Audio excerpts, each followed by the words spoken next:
everybody. It's been a while. It's been over a year, but the Dusty Shop players are back in force. Where are we? We are in Chicago, the murder capital of Illinois. And where in Chicago are we? We're in a place called Ukrainian Village. Now, if you're not familiar with where it is, this is on the north side of Chicago.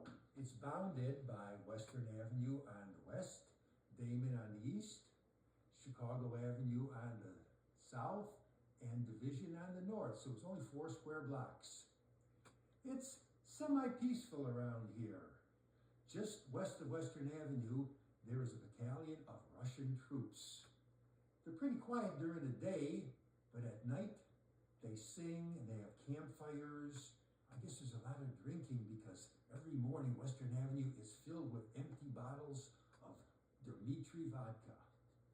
All right, well, anyway, we look out the window, we can see Ukrainians walking around. And they're a happy folk. They play accordions and violins, and they eat fried dough and sing songs.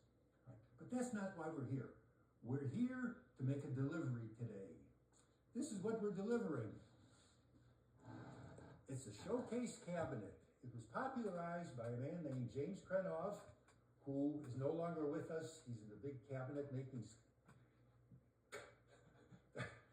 He's in a big cabinet shop in the sky. Right? But he popularized these showcase cabinets. It's basically 4 legs, aprons attached, and a box on top.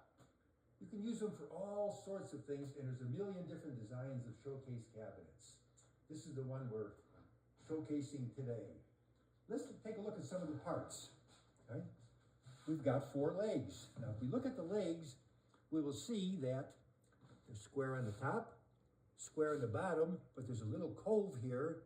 So it's not really, we wouldn't call this tapered. Right? It's just different dimensions on the bottom. Right? We've got an apron on both sides, and that's ash. And I tell you, the legs are beech. Right?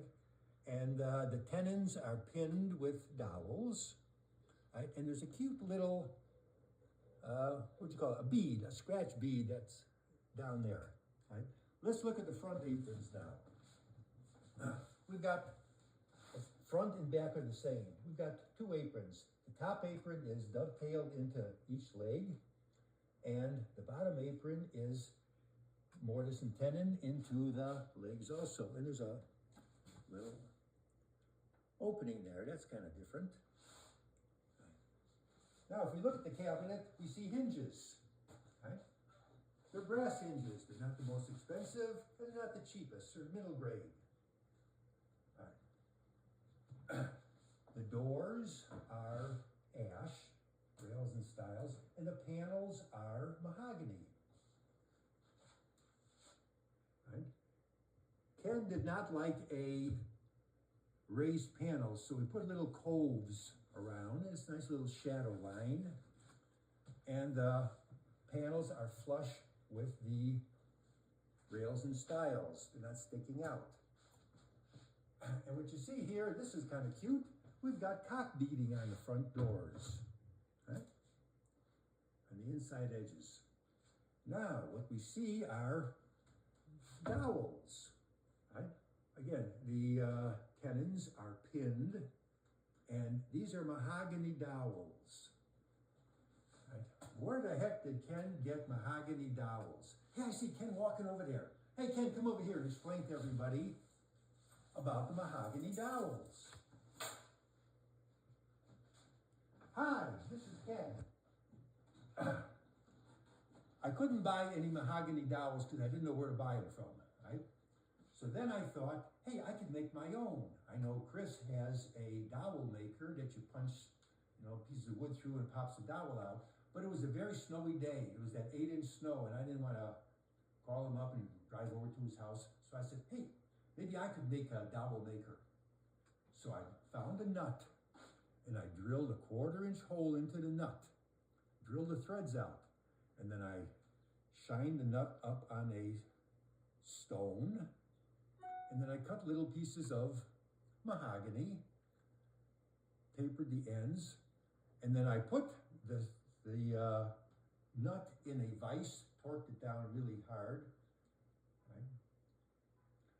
And you put the, excuse me, you put the little piece of wood in there, and you take a mallet and you, one mighty blow, and out the bottom pops your round dowel.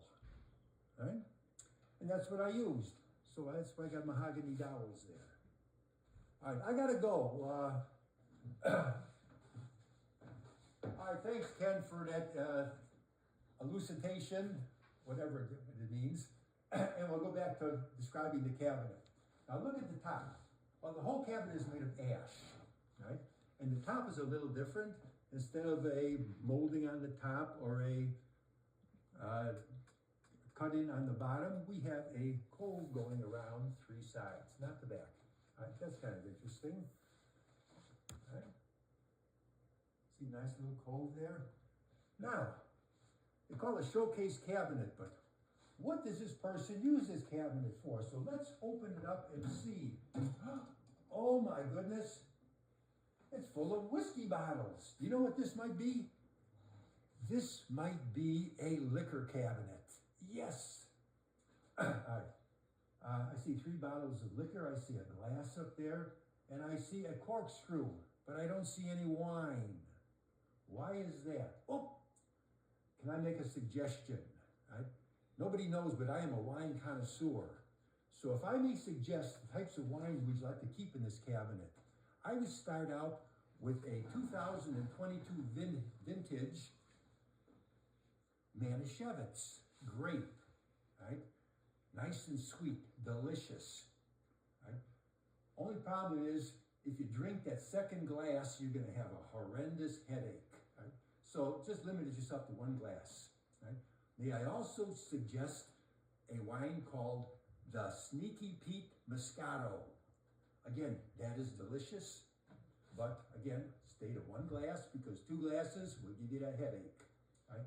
What's nice about that wine is the screw tops, right? You don't need a wine opener. Yeah, we throw this away. We don't need a wine opener. You screw it up, you drink a little, screw it back in, put it down. You don't even need a stopper. Now, let's look what's inside here. Ah, look at the back. Right? That's kind of interesting there. Look at all of that wonderful coloring. We've got a shelf with a glass on there. I don't get too close in there. All right? And then we've got these liquor bottles. Whoa. Oh, what do I see? What the heck is this? Huh? Look at that. It's a pull-out shelf. Is that neat? I know what you can do. You can take a glass. You can, ooh, look at this. It's after 8 in the morning, so I guess I could take a little 2 fingers, huh? So let me pour a little for myself. Chug-a-lug, chug-a-lug. All right. Now, I'm also a bourbon connoisseur, so let me take a little taste here. Oh, is that smooth? This is not your typical Yonkers Busthead bourbon, folks. I know you're used to that stuff. This is top shelf good. Okay, I'm gonna close this up. Let me put my bourbon down here. And I'm gonna close the case. Nice little knobs, catches, and that's it. We're done. Oh, what, do I hear music? I do hear music. Sounds like, I don't know what kind of music this is. Well, we'll see. All right, I'll see y'all next time. All right, bye. Hello, everybody.